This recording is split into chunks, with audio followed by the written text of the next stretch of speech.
Smackdown this week was a really exciting show, with a surprise contender in the main event scene and some new presentation elements in the middle. Still no sign of Sasha Banks, but what they're producing and creating is actually still extremely good, with Roman Reigns at the centre of a whole whirling vortex of really good storytelling.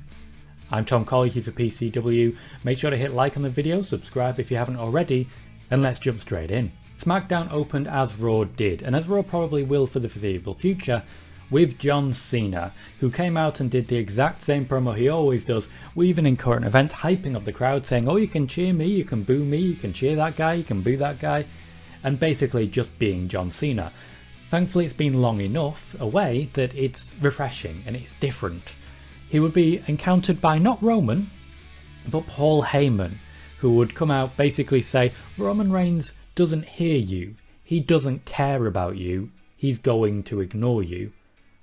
And then Paul Heyman did an impression of John Cena's theme, which is one of the funniest things I've seen in my entire life, and walked away.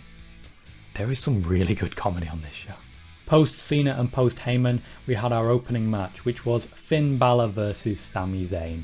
This does not look like it's part of any big feud, because after getting a little bit beaten up by Sami Zayn, Finn Balor took over in the second half of this match and within about 10 minutes had absolutely destroyed his opponent. Sami Zayn has won one singles match since February, and it was on pay-per-view against Kevin Owens, and he lost it back 2 weeks later. Not a great moment for Sami Zayn, but Sami Zayn can recover from this because he's Sami Zayn. Whereas Finn Balor, as you'll see later, needed momentum and he needed it fast. Cleveland and the viewership watching at home got all hyped up for a match that we didn't get, because it was supposed to initially be Big E versus Apollo Crews for the Intercontinental Championship. That was scrapped in favour of a rebuild of the Intercontinental title picture.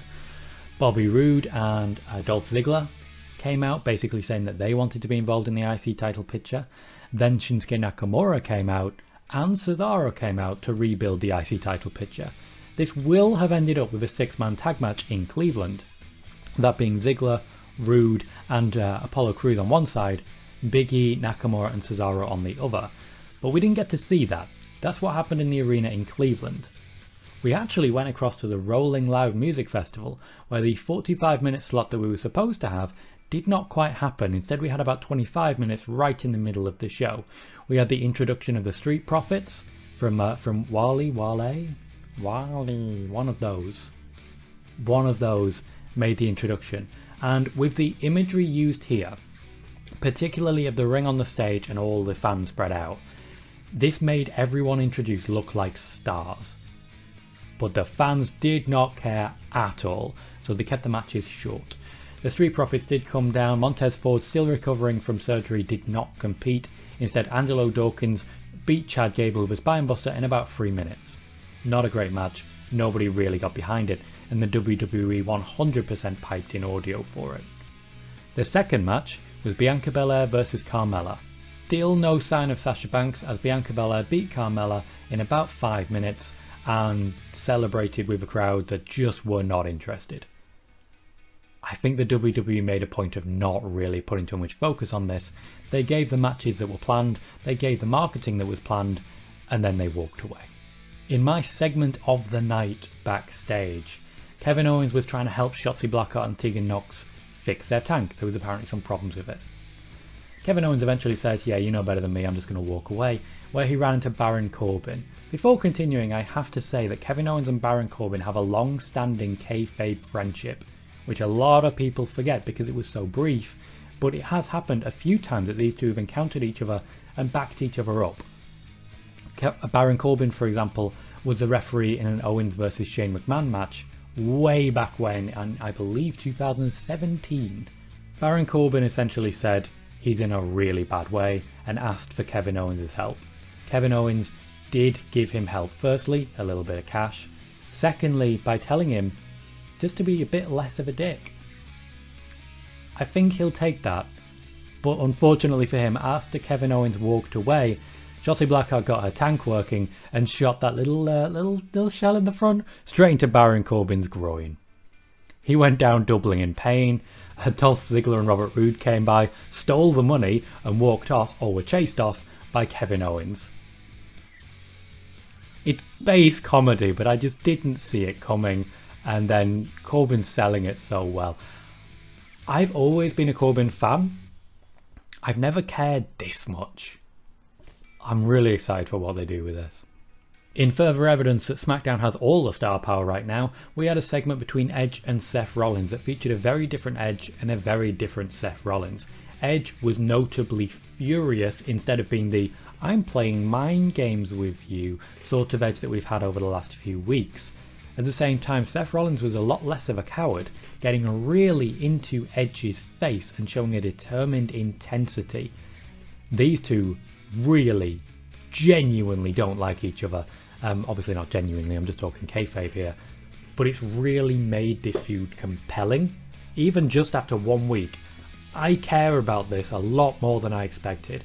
It ended in a brawl between the two. Edge got the upper hand and then walked away. Toni Storm debuted against Zelina Vega, and as soon as I saw it was against Zelina Vega, I knew exactly how this one was going to go. Zelina Vega has been back for 3 matches, and she has so far lost 3 matches. I think she made the wrong choice. Toni Storm, who I first saw wrestling for PCW at the Blackpool Empress Ballroom, where they do the NXT UK takeovers as well, way back when, picked up the win here, and there was a definite wardrobe malfunction in that Toni Storm's belt got caught in Zelina Vega's clothing. Eventually they ripped the belt off to hit the finish that was planned. Storm looks good, but was not presented as a star here, so if they want her to go to the main event scene straight away, they'll need to pick up that pace. I don't see that happening for a little while, and I personally don't really have an issue with that. That said, after such a good build to getting Liv Morgan into the Money in the Bank ladder match, neither she nor Sonya Deville featured this week. That looked like it was going to be a very good storyline going forwards, but it's seemingly either not being featured or just been abandoned. Hopefully we see it again next week. In our final wrestling match of the night, Dominic Mysterio took on Jimmy Uso in a one-on-one match that featured standard action, nothing particularly fancy. Jimmy Uso did win on the basis of Jey Uso helping him, as is their usual style now, and this essentially means that even though they cheated, the bloodline still stood tall. As the Usos left and walked up the ramp, Roman made his entrance, which allowed them to have that moment where you had Roman, Heyman and the Usos, all wrestlers holding gold. We didn't see Naomi this week, but she is on SmackDown and will be joining the bloodline soon. I suspect she may be chasing gold as well. Our final section was a Roman Reigns promo, but it was very exciting. Not only did Roman Reigns destroy John Cena, primarily with a joke about John Cena being the same thing all the time. It's like missionary position every single night. Oh, he was getting what chance, and then suddenly he wasn't anymore with that line. This John Cena has no chance against this Roman Reigns. I tell you, it has absolutely no chance. But we also had Finn Balor coming down, which was a surprise to everyone. Finn Balor came down to the ring and said, "I know Cena says he's going to be wrestling you at SummerSlam. Why not me?" And Roman ended the night by just saying, "Challenge accepted." This could be a fun feud, even though it will be Balor losing, and ultimately he will not be competing against Roman at SummerSlam. That said, if you can make it a triple threat, I'd be down for that.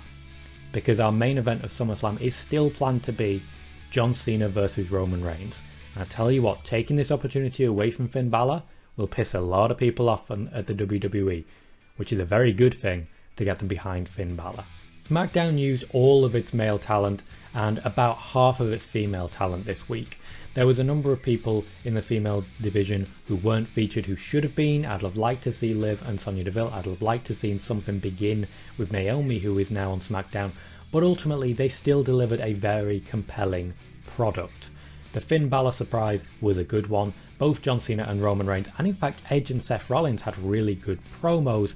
The action was okay. The first match between Balor and Sami Zayn was by far the best. After that, everything was just sort of average. When it comes to storyline development, I would highly recommend this SmackDown and suggest that people watch it as we head into SummerSlam, because it's certainly thrown the cat amongst the pigeons. For PCW, I've been Tom Collihew. Let me know what you thought of SmackDown down in the comments. Be sure to like the video, hit subscribe if you haven't already, and I will see you next time.